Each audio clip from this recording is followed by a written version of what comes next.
Now, this segment is titled Thrive or Just Survive, and you'll soon learn why. Now, beef imports into the United States market have exploded over the past 2 years, and no one in the industry wants to say anything about it. Beef imports for the entire 8-year period, from 2015 through 2022, averaged 266 million pounds per month. But for the 2-year period, from 2023 through February of this year, they averaged 359 million pounds per month.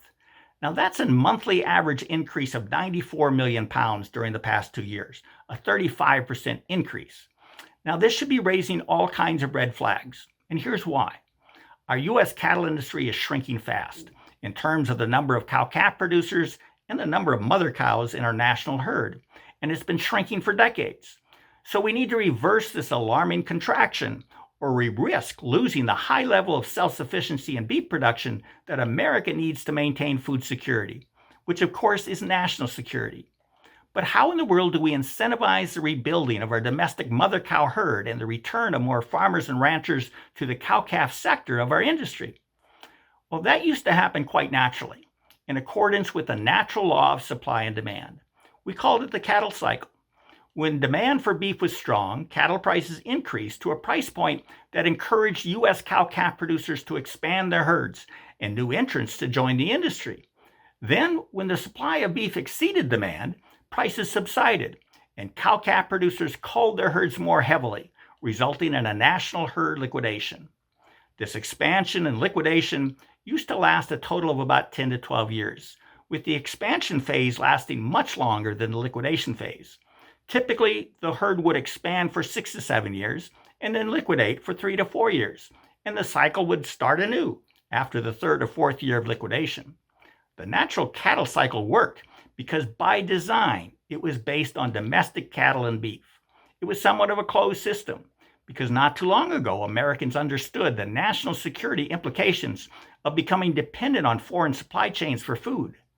But then globalization came along, and the cattle cycle that once served us well has all but disappeared. The last normal cattle cycle ended in the early 80s, and ever since, the liquidation phases of the cattle cycle have lasted about twice as long as normal. Our herd liquidated for 8 years in the 80s, 8 years in the mid-90s, 6 years in the mid-2000s, and the herd has now been liquidating for another 6 years, beginning in the late 2010s. Now, the reason for this cattle cycle disruption is clear. After we jumped headlong into globalization, when the natural law of supply and demand triggered higher domestic cattle prices due to tighter supplies, and the price point for cattle reached a level that incentivized domestic herd expansion, the global importers would reach outside our closed system to import cattle and beef from around the world to keep our domestic supplies high, thus causing domestic cattle prices to fall prematurely, and causing cow-calf producers to exit the industry in droves.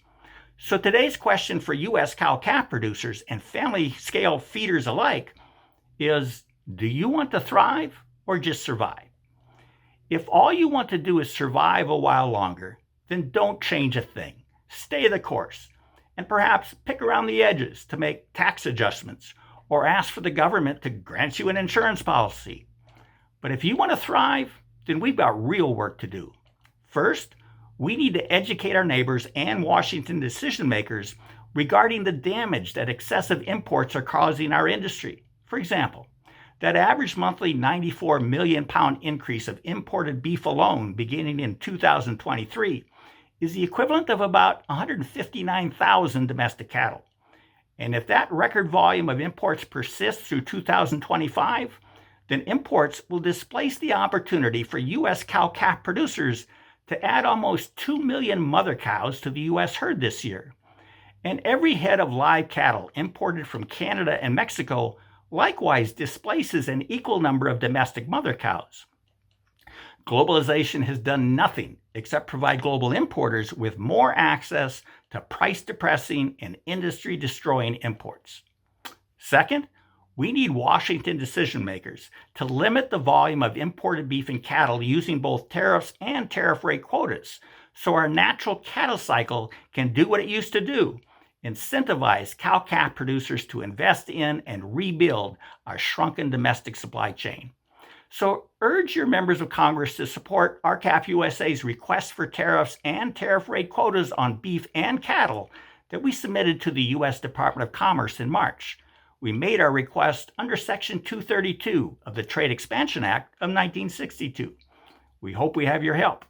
With that, I'm Bill Bullard with RCAF USA, the voice of the independent cattle and sheep producer in the United States of America. Have a productive week, and thank you.